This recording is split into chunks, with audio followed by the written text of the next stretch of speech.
Môre, ek is Johan de Tooy, voorsitter van Impact in die George Munisipaliteit. Ons werksaamhede is om 'n oorsig te speel oor die totale munisipaliteit. En ons kyk na alle omstandighede en ons wil voorkom dat daar nie bedrog of korrupsie gepleeg word nie. Dis ons plig om te kyk na hierdie dinge. Ons ondersoek alle departemente. En nou oor die COVID-tyd is daar baie uitdagings aan ons gebring. En ek wil die publiek verseker dat ons in diepte kyk na alle uitgawes om dit te regverdig, sodat daar nie bedrog kan wees nie.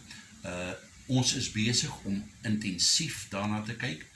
En as u belangstel om my te kontak, as daar 'n moontlikheid is van enige bedrog of enige korrupsie waarvan u bewus is, kan u my kontak enige tyd by my selnommer 083 441 2947. Baie dankie. Meneer Tooy, net 'n vraag.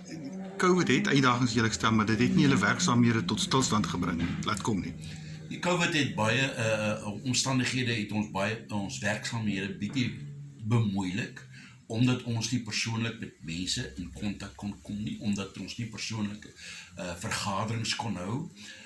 Dit is alles met op die eeu gedoen. So dit het ons werk bemoeilik, maar ons het nie stil gesit nie.